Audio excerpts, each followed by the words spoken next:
हर खबर पर होगी आपकी पकड़। डाउनलोड कीजिए एबीपी लाइव ऐप। इस वक्त हम सीधे पटना चलते हैं और वहां से सुशील कुमार मोदी जो कि उप मुख्यमंत्री हैं, उन्होंने कहा है कि चिराग पासवान की वजह से एनडीए को नुकसान हुआ है। सुनते हैं वो क्या कह रहे हैं। बिहार विधानसभा चुनावों के नतीजे सामने आ गए हैं। एनडीए एक बार फिर से बहुमत में है। सरकार एक बार फिर से एनडीए की बनेगी। हमारे साथ मौजूद हैं बिहार के उप मुख्यमंत्री सुशील मोदी जी। सुशील जी, जो नतीजे सामने आए हैं, लग रहा था कि इतनी क्लोज फाइट होने वाली है, क्योंकि महागठबंधन और एनडीए का कभी महागठबंधन आगे कभी एनडीए, लेकिन अंतिम नतीजा आप लोगों के पक्ष में।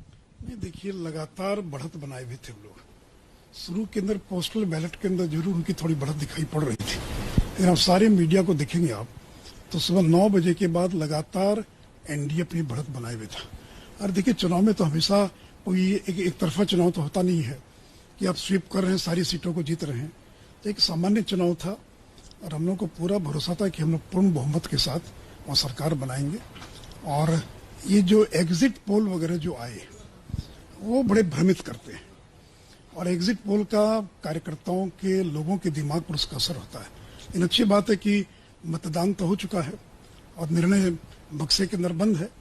तो हम लोगों को पहले दिन से लग रहा था कि स्पष्ट बहुमत के साथ हम सरकार बनाएंगे। और जो तेजस्वी की सभाओं के अंदर जो भीड़ आ रही थी, तो वो हम लोगों के लिए कोई नई बात नहीं थी। हम लोगों ने लालू यादव को इसे 4 गुना भीड़ के साथ देखा है। और 2010 में लालू यादव ने 150 सभाएं की होंगी, 50,000 एक लाख लोग, और 22 सीट केवल जीत पाए। 2019 के भी लोकसभा चुनाव में तेजस्वी की सभाओं में हम लोग से ज्यादा बड़ी भीड़ आती थी, लेकिन एक सीट भी नहीं जीत पाए। लेकिन मीडिया ने एक नैरेटिव क्रिएट करके और तेजस्वी को प्रोजेक्ट करना शुरू किया। स्वाभाविक है, कोई भी यूनिपोलर तो चुनाव होता नहीं है, लेकिन हम लोग पहले दिन से थे कि हमको स्पष्ट बहुमत मिलेगा। कितना मिलेगा ये नहीं कह सकते, लेकिन स्पष्ट बहुमत के साथ हम सरकार बनाएंगे। स्पष्ट बहुमत की आप लोग बात कर रहे हैं, स्पष्ट बहुमत की, लेकिन ये जो आंकड़ा है 125 का, क्या आप लोग इससे ज्यादा बेहतर परफॉर्मेंस की उम्मीद कर रहे थे? क्या एलजेपी जो चिराग पासवान ने अपने अलग उम्मीदवार उतारे हैं, खासतौर पर जेडीयू के उम्मीदवारों के खिलाफ, उसका भी नुकसान कहीं रहा है? निश्चित हुआ है। हम लोग नहीं तो 150 पार करते। करीब 25 से 30 सीटें एनडीए और एलजेपी के कारण हार गई। एलजेपी ने जो उम्मीदवार खड़े किए, किसी ने 10,000, किसी ने 15,000 वोट ले लिया, और हमारे जो जीत का मार्जिन था वो उससे कम था। तो अगर एलजेपी वोट कटवाड़ की भूमिका में नहीं होती तो शायद हम 150 तक पहुंच आते। इस सबके बीच में बार बार अब जो है सवाल ये उठ रहा है, क्योंकि ये जो एनडीए का जो बहुमत मिला है, बदली एक तस्वीर वो ये है कि बीजेपी जो अभी तक छोटे भाई की भूमिका में होती थी, वो बड़े भाई की भूमिका में आ गई है। क्या इसका असर जो नई सरकार का गठन होगा उसके मंत्रिमंडल पर भी पड़ेगा? देखिए, इन सारी बातों का निर्णय केंद्रीय जो पार्लियामेंट्री बोर्ड है वो करता है। और बीजेपी ने बार बार ये स्पष्ट किया है कि संख्या किस दल को कितनी आती है महत्व नहीं रखता है।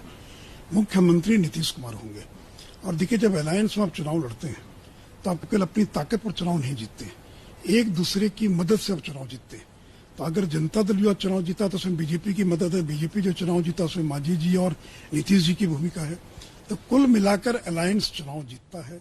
कोई देखिए, सुशील कुमार मोदी कह रहे थे चिराग पासवान की वजह से एनडीए को नुकसान हुआ है, भीड़ से वोट नहीं मिलते, हमें जीत का भरोसा था। सुशील कुमार मोदी कह रहे हैं। सुशील कुमार मोदी ने पहली बार नतीजे आने के बाद एबीपी न्यूज से बात की है, और इस वक्त की बड़ी खबर यही है कि चिराग पासवान ने न केवल अपने बंगले में आग लगा दी, बल्कि एनडीए के घरौंदे को भी नुकसान पहुंचाया।